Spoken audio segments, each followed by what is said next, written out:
Bonjour Maguelone. Bonjour. Merci de te prêter au jeu de cet échange filmé. L'exercice n'étant pas des plus aisés, Forcément évident. on n'est pas habitué.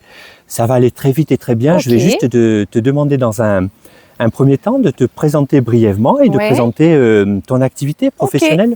Ben moi, je m'appelle Maguelone, je suis sur Ajaccio. D'accord. Je pratique l'Ayurveda, donc au niveau de l'alimentaire et tous les autres thérapies ayurvédiques, donc les pranayama, méditation, les massages spécifiques selon quel type de dosha l'on est, parce que du coup, c'est des huiles essentielles et des respirations différentes, et la médecine énergétique chinoise, par le biais de l'acupuncture. Voilà. D'accord, ok.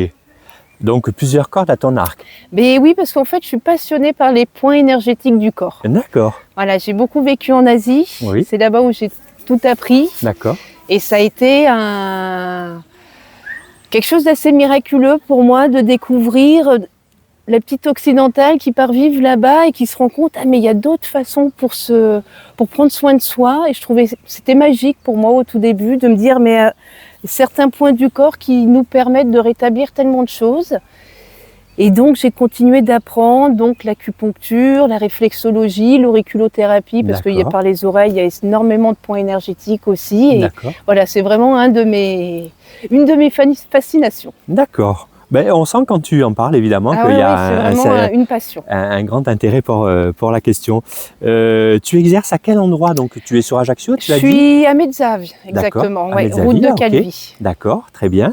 Et ta discipline, ta pratique, elle cible quel type de clientèle, de public, si tant est qu'elle cible? Quelles sont les personnes qui viennent jusqu'à toi? Il y a un petit peu de tout. D'accord. Aussi bien des hommes que des femmes, les âges, c'est pareil. Ça dépend, enfin c'est très éclectique, vraiment très très éclectique. Ok. Après moi c'est vrai que pour ça que j'aime aussi l'Ayurveda, c'est que c'est un mode de vie. Oui. Donc c'est vrai que moi ce que j'aime me transmettre aux personnes, c'est de pas être juste dans une consommation de soins, mais aussi d'influer un changement de vie, parce que des fois, pour moi en tout cas, c'est quelque chose de très important. D'accord. De se dire, ok, venir faire des soins, oui, mais avoir une implication. Puis une implication, parce que le mode de vie, pas mal de choses ainsi qu'on a de tous les jours, des fois il me suffit juste un petit enclenchement, et waouh, il y a une transformation extraordinaire qui se passe derrière. Eh oui. D'accord. Tu seras, donc tu viens de rejoindre Stonda Serena tout récemment.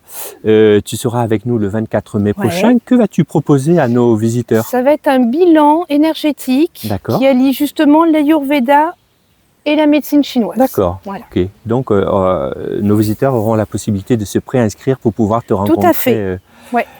Très bien. Une petite question encore, Stonda Serena, c'est cette association qui me tient à cœur, qu'est-ce qu'elle symbolise pour toi?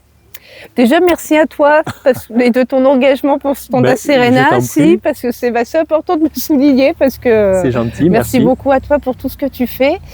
Mais pour moi, c'est aussi ce que j'aime, c'est aussi le regroupement de thérapeutes. De là d'où je viens, j'ai beaucoup vécu en communauté de thérapeutes, je dirais, et je trouve que c'est hyper enrichissant. Ça, humainement, même au niveau de nos thérapies, de pouvoir parler, d'échanger entre nous, pour moi c'est une extrême richesse. Voilà. D'accord, ok. C'est une belle énergie de groupe, du coup. Oui. Puis on l'a vécu, nous sommes aujourd'hui au camping qui nous accueillera le 24 mai prochain pour notre journée praticien. On a vécu déjà de beaux moments dans cette journée de partage et d'échange. Écoute, notre entretien tire à sa fin. Tu as répondu aux questions que je souhaitais te poser. Une dernière petite chose, je voudrais te demander quelle serait la leçon, la belle leçon que la vie t'a enseignée ces derniers mois ou cette année dernière, par exemple. Je dirais désapprendre pour réapprendre. D'accord, ok, désapprendre pour réapprendre. Le changement de vie. Mais pour tout, comme je te dis, j'ai beaucoup voyagé. J'ai eu la chance de beaucoup voyager, de pouvoir vivre dans différents pays. D'accord. Donc avec des cultures différentes, des visions différentes.